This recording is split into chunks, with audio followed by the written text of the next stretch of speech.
Hey there! Welcome back to another deep dive. Today we're digging into a stack of sources, articles, reports, you name it all, centered on some really interesting shifts and challenges happening right now in Ethiopia. Yeah, quite a mix. We've got pieces covering everything from the push for electric cars and new banking rules, all the way to real estate developments, farming advice, and even a look at school fees. Absolutely. And these sources, they give us a fascinating lens into a country tackling significant changes across multiple fronts, often, simultaneously. It's quite a body of information. Exactly. Think of this as your shortcut to getting a handle on what's really going on below the surface. Our mission today: let's unpack these diverse reports, identify the crucial insights, and see how they connect to paint a bigger picture of the economic and regulatory landscape. Ready to jump in? Let's do it. Okay, let's kick things off with something that sounds pretty modern: electric vehicles. We've seen this push to build a public charging network in Addis Abeba. Big target, right? Eventually serving 100,000 cars. The sources talk about getting the physical infrastructure in place. And what immediately stands out, really, is the gap between installing the plugs and actually getting the power connected. It's a classic infrastructure bottleneck, Right. Drilling down into the details from the reports, the Traffic Management Authority is wiring up smart parking lots. Women's Square, Kasanchi's, Bowl Japan, places like that. Companies like Master Trading Flyleaks are installing the charging units. Their general manager, Abul Salam Jirga, he's quoted saying they put in fast charging units weeks ago, but are still waiting for power transformers. Still waiting. Yeah, and he mentioned paying a huge amount, like hundreds of thousands of birr just in customs duties for the equipment. So they really, really need that power connected to start making some money back. And the process itself sounds quite well layered.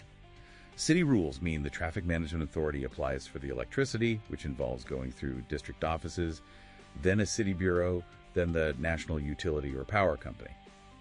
It depends on the scale. Okay. The director, Binyam Gethashu, noted feasibility. It's carefully assessed because, well, it's a large investment. Understandable, but slow.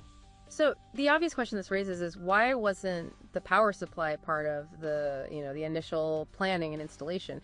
It feels like a crucial piece of coordination is just missing here.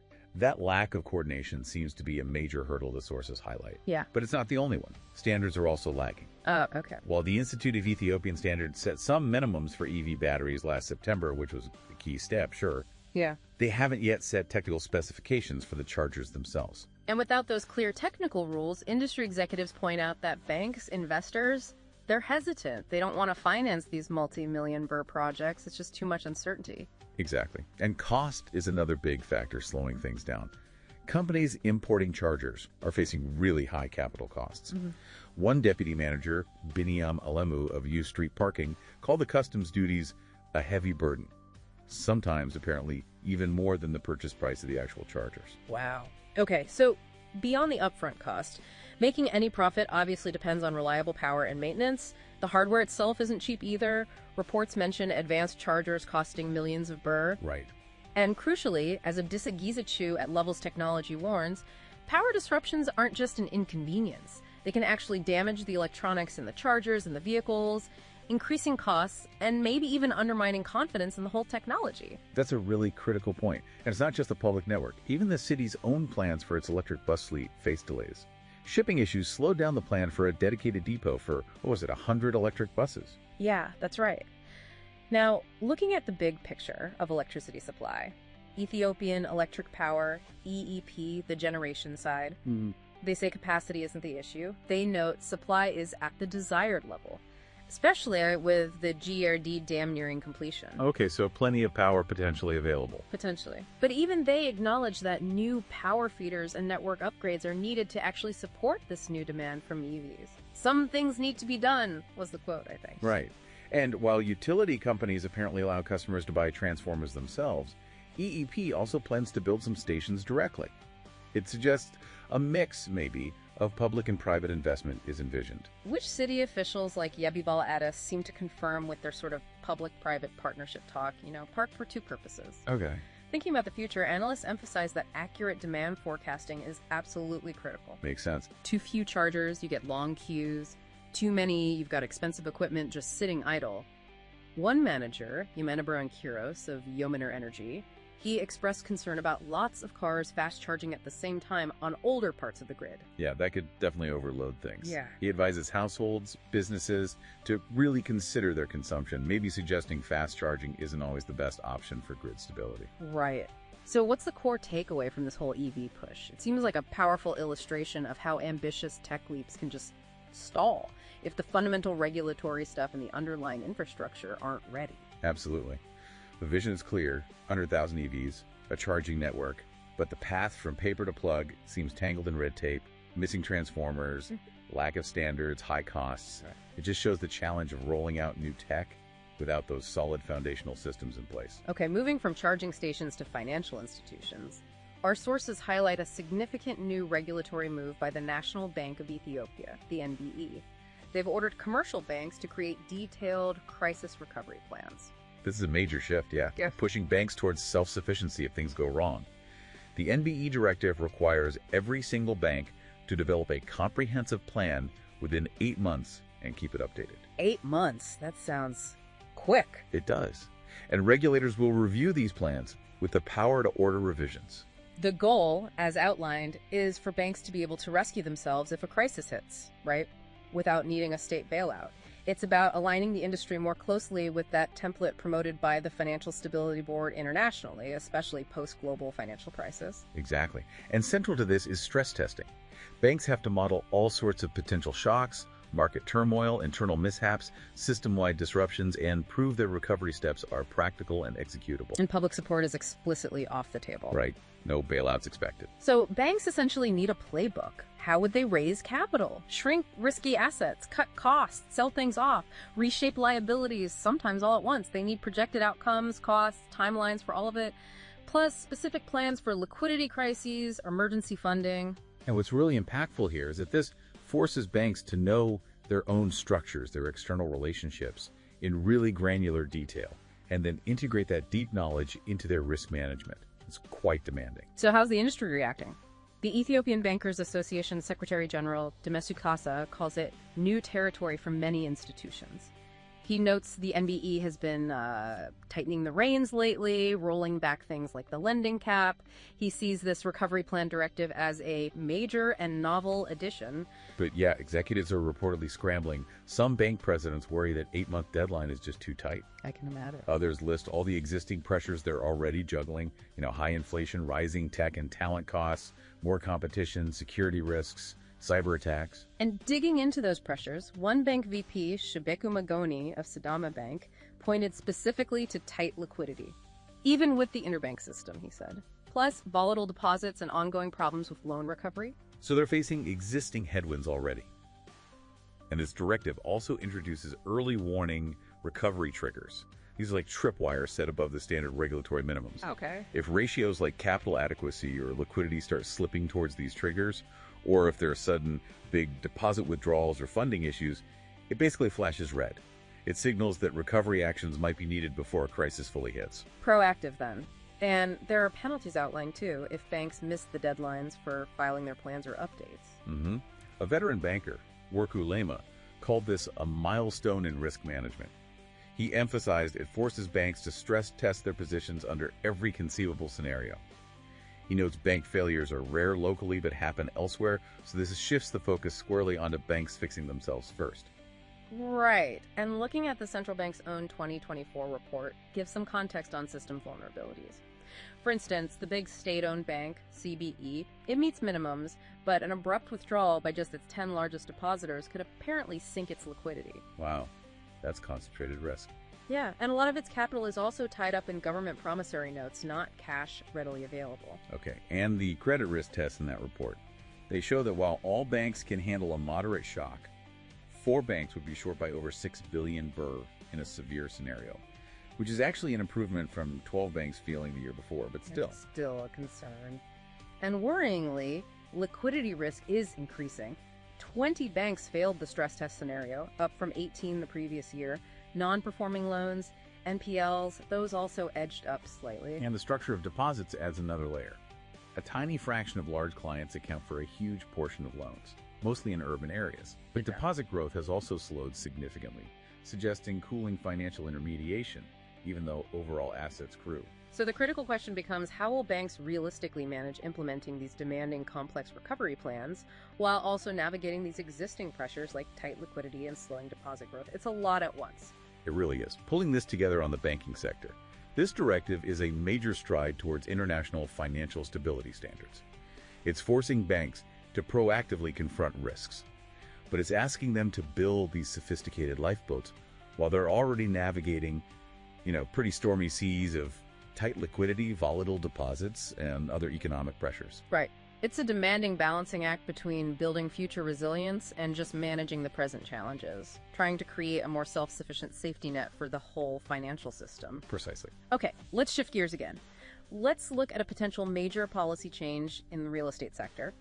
Ethiopia is reportedly considering a bill to allow foreign ownership of property. Yeah, this would be a significant move. For a long time, Ethiopia was in a very small group of countries, think North Korea, Myanmar, that pretty much forbade foreigners from owning buildings outright. Sources suggest that could change soon. Unpacking the details, a bill reportedly approved by the Council of Ministers would let non-citizens buy structures, houses, apartments, shops. But, and this is important, with conditions. There's a minimum investment threshold mentioned, the money has to come from abroad, a limit on how many properties one person could buy, and crucially, the underlying land would still remain state-owned. That's in line with the Constitution. Okay, so owning the building, not the land itself. That policy shift would move Ethiopia away from that really small club with outright bans. Many other countries have restrictions, sure, but still permit some form of foreign ownership. Right. And the motivation seems pretty clear from proponents. The ruling party's chief whip, Tesfaye Beljigi, for example, argues foreign investors would inject much-needed hard currency into an economy facing, challenges like war, drought, inflation. The government hopes offering ownership, not just leases, will tempt more capital and maybe boost the construction sector, create jobs. The housing minister, Tel Tusani, is even quoted claiming this reform could boost GDP by a full percentage point over 3 years. Which sounds ambitious. And with many half-finished buildings in Addis Abeba stalled because they can't get foreign exchange for materials, proponents hope these dollar buyers could help complete projects, support cement makers, that sort of thing. However, the sources also highlight some pretty significant concerns. Critics fear the bill could just drive property prices even higher, making inequality worse, potentially displacing people. Which is a real worry because the housing market is already incredibly difficult. Reports mention average flat prices in Addis being many, many times the median monthly wage. The country needs a huge number of new homes every year, far more than currently being built. Yeah, and an opposition MP, Sahayu Elamu, specifically warned the market is already in a speculative bubble without foreign buyers. Okay, so the proposed bill does try to mitigate some risks. It mentions caps on the number of units, forbidding foreigners from getting local loans for these purchases, blocking access to subsidized housing, barring purchases near borders, with potential confiscation if rules are broken. But this raises that important question. How effectively can these rules actually be applied and enforced?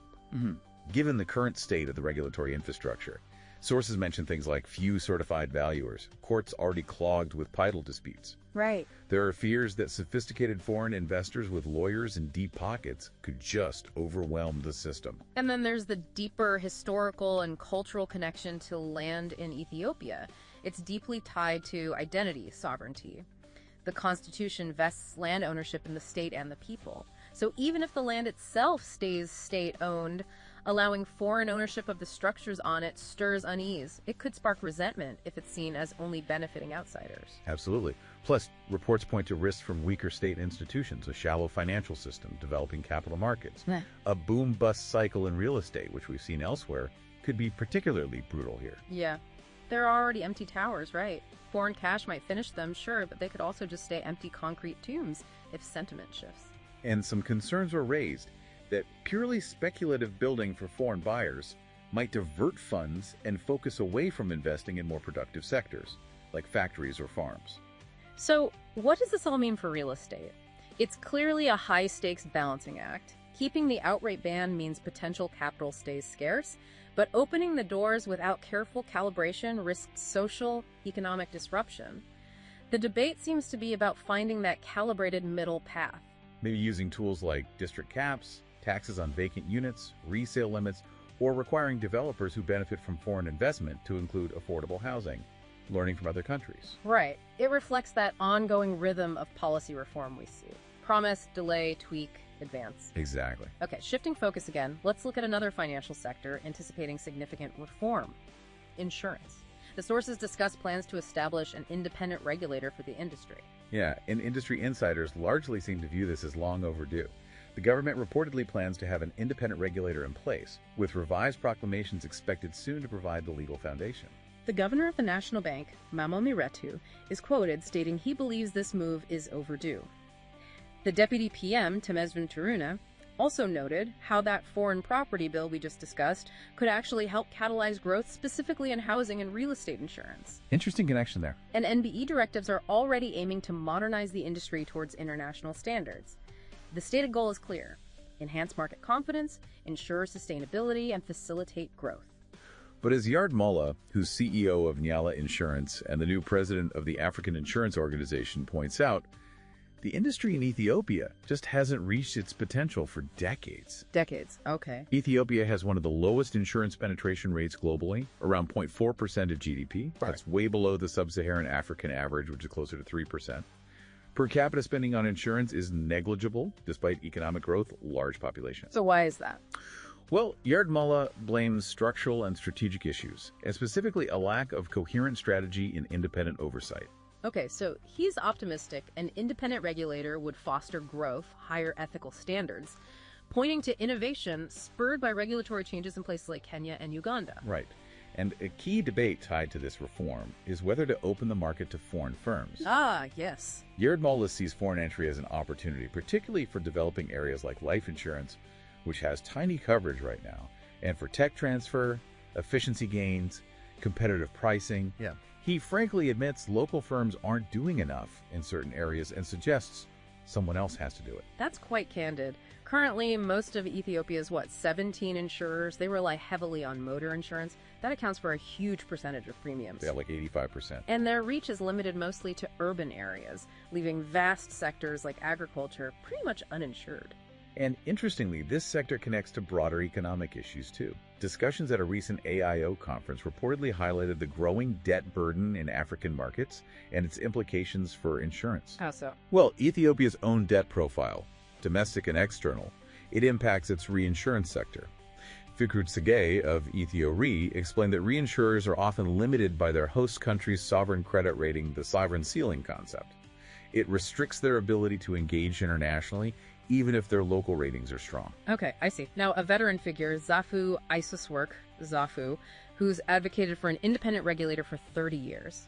He pointed to bureaucratic roadblocks, minimal NBE supervision in the past, like delays in product registration. 30 years. He's been calling for this a long time. He supports opening to foreign investment, but cautions that local insurers currently lack the financial and human capital to compete directly.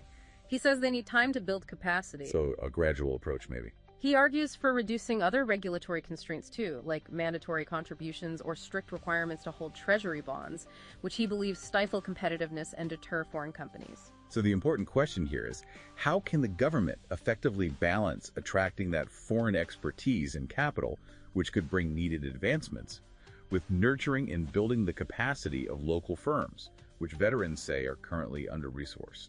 It's a tough balance. There's also a noted lack of adequate training for the industry's workforce. Zafu actually suggested establishing a dedicated Ethiopian Institute for Financial Studies, criticizing existing training providers as insufficient for the tens of thousands of employees. That's a significant gap.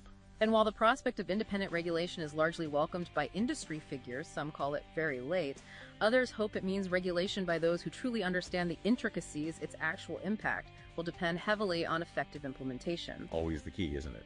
Implementation. Dagnachu Mahari, CEO of Bana Insurance, he agreed lack of oversight held back growth, but also pointed to other factors: lagging asset accumulation, human capital development over the past 30 years. He called for government policies like tax exemptions, agricultural insurance subsidies, and efforts to boost public awareness. Right. And revisiting that foreign entry debate, Dagnachu is cautious. He believes foreign insurers will initially target the lucrative segments, not untested areas like agriculture. He suggests local firms have to show them first that those segments are viable. Interesting take. His own company is reportedly preparing to tap into an African Development Bank allocation focused on agricultural risk mitigation. Proactive. Oh. So what does this all mean for the insurance sector? It's seen as having huge, untapped potential, definitely, but held back by regulatory issues, structural weaknesses. The planned move towards independent regulation is a significant step, no doubt. Yeah. But its success hinges on effective implementation, carefully balancing local industry needs with global standards, addressing those capacity gaps, and navigating the market dynamics, including how foreign players might choose to enter. A lot to watch there. Okay, let's shift gears again, this time to an environmental challenge. The worsening crisis of water hyacinth infestations in major lakes and rivers. Ah yes, the MBOC. Sources indicate the Ministry of Water and Energy is proposing a new strategy here, trying to shift the responsibility for clearing this invasive weed to local institutions located near the affected water bodies. Shifting the burden, basically. The hope is that this localized approach, this stewardship, will be more effective than previous centralized efforts. Looking at the details, Minister Habtamu Itefa told Parliament that major lakes, Tana, Ziwe, Koka, Abaya, Chamo are severely infested. He conceded that past campaigns relying heavily on manual removal just achieved limited results. Lake Tana is still heavily impacted. Right, and a pilot effort at Lake Ziwe serves as an example. Authorities assigned specific sections to local institutions for clearing. But even there, the area cleared in 9 months was way less than the target for the year, and just a fraction of the total infested area on that one lake alone. Doesn't sound too promising so far. The minister is reportedly trying to foster a sense of ownership, believing a decentralized approach taps into local knowledge, local resources. But not everyone agrees. One MP, Almaz Widaho, criticized manual removal as inefficient and called for a more comprehensive long-term national strategy. And financial constraints seem to be a major driver for this shift in responsibility. An official from Oromia's Agriculture Bureau, Tishal Bakana, stated it's just no longer feasible for the government alone to fund these massive clearance efforts. He urged institutions that benefit directly from the lakes, hotels, resorts, flower farms, to share the financial burden. The biological reality of the plant itself just complicates things massively. It has one of the fastest reproduction rates among flowering plants. Continuous management is essential. Right. And interestingly, some private operators are already taking action. Green Valley Resort on Lake Ziwe reportedly took stewardship of a section as social responsibility. They launched intensive daily cleanup efforts by hand, small boats, because the weed directly threatens the very allure of lakeside destinations. Makes sense from their perspective. Another company, Hale Resorts and Hotels Group, spent over $500,000 birr last year funding its own cleanup with day laborers. Their managing director, Gadisa Girma, warned that if businesses like theirs are left to handle it alone, the cleanup cost will outstrip any profit we make. That really raises the question, doesn't it? How can this burden-sharing model be structured so businesses can contribute significantly, but without crippling their own operations? Especially given the immense scale of the problem. It's a huge challenge. The economic impact is already substantial. A 2019 study on Lake Tana estimated the removal cost alone over 13 years at $100,000. But the ongoing infestation caused far greater losses. Lost income for fishermen, reduced tourism, increased public spending on less effective interventions. And for residents around Tana, fishing becomes dangerous, boat transport often impossible. Unchecked growth could literally collapse fish populations. Plus, agricultural productivity in floodplains is declining. As the weed spreads into rivers, irrigation canals, it chokes everything. Critics like Faisal Eshartu, an aquatic ecology researcher, argue that the current approach's manual removal, shifting responsibility are just palliative. They're treating symptoms, not the underlying disease. Right. He states, manual removal treats the symptoms. Any gains will just be reversed if the root causes aren't addressed. And what are those root causes, according to him? He identifies the primary factors fueling the weed's explosive growth as nutrient-rich runoff entering the water bodies, mainly from agricultural encroachment and deforestation along rivers and lake shores. Pollution, basically. So, pulling this together on the water hyacinth crisis, it's a major ecological economic threat. Past strategies haven't worked well. The government's trying a significant shift to localized responsibility, burden sharing, but the scale, the plant's biology, the costs, it highlights the immense challenge. And experts strongly suggest that for any long-term solution, tackling those root causes, the pollution from farming and deforestation upstream, is absolutely essential. Just clearing the weed isn't enough. Makes sense. Okay, let's turn our attention to the agriculture sector now. Sources discuss a draft proclamation aimed at opening up agricultural extension services to the private sector. This service has been a government monopoly for, 50 years? Yeah, 50 years. So this is presented as another significant policy reform. The ruling party's whip, Tesfaye Beljigi, reportedly framed it as moving from a system where only the government offered these services to one allowing private entities to step in. Okay, looking at the proposed bill, it would require private providers to register, offer a minimum range of inputs and services. The government's stated goal is to improve access, quality, service delivery, build a more digital, standardized, efficient, accessible, and accountable system, all to boost agricultural center efficiency. And the bill would allow a broad range of non-public actors to participate. Private companies, associations, cooperatives, research centers, even private educational institutions. They could potentially use public infrastructure and information too after clearance. What kind of services are we talking about? Licensed services would span promoting technology, scaling innovations, business development support, training, market linkages, facilitating finance for farmers. Pretty broad. But there are conditions, right? Private providers would have to meet quality standards, agree to monitoring, operate within government frameworks.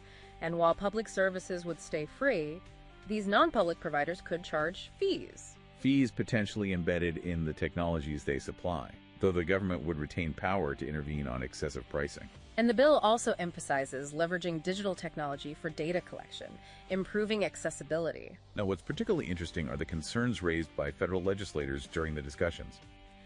MP Asmara Andam reportedly worried that letting non-government providers set payment terms could undermine the proclamation's purpose. Okay. Another MP, Almo Tigabu, highlighted existing farmer frustration with government extension workers. He said fewer services are available despite more experts on paper, and farmers struggle to get help even when they want it. That sounds familiar. He also suggested that knowledgeable farmers should be able to provide services themselves, and called for a specific regulatory body to oversee quality and accountability for all providers, public and private. Interesting idea. And what about farmers themselves? Farmer voices outside Parliament seem to echo some concerns. One farmer, Zamini Fareed, said extension officers often prioritize large landowners and smaller farmers get the service only by pleading. Both he and another grower, at Nafu Fanta, feared high charges from private providers would just make services inaccessible for low-income farmers. That's a key risk. How about industry reps? Mixed views there. Desalegn Iansa of Liban Farmers Cooperative Union noted existing government workers often have limited specialized skills, whereas farmers need broader advice. He thinks a profit motive might incentivize private providers to offer better support, but worries farmers used to free services will resist paying. Yeah, that's likely. Serku Tereke of Ras Gain Farmers Cooperative Union supports private involvement, but doubts companies can actually meet the immense nationwide demand. And academics. People like Tesfaye Admarasou from St. Mary's University called the move long overdue, given the poor access and quality of government services. But he criticized the draft bill for lacking specifics on services per sector, not mentioning AI support, or proposing a dedicated non-governmental evaluation body. So the crucial question this reform faces is, can the government effectively regulate these incoming private providers to ensure they maintain quality, offer fair pricing, and most importantly, provide equitable access to all farmers, especially vulnerable smallholders? Or will it just worsen existing inequalities? That's the million-dollar question, isn't it? What does this all mean for agricultural extension? Opening the sector after 50 years is a significant policy shift, aiming to modernize farming, improve access. But the concerns raised affordability for the poor, service quality and scope, government's capacity to regulate effectively. These highlight the key challenges that need addressing as this bill moves forward. Definitely. Thank you for joining us for this deep dive. We hope it's given you a clearer view and some new insights to consider.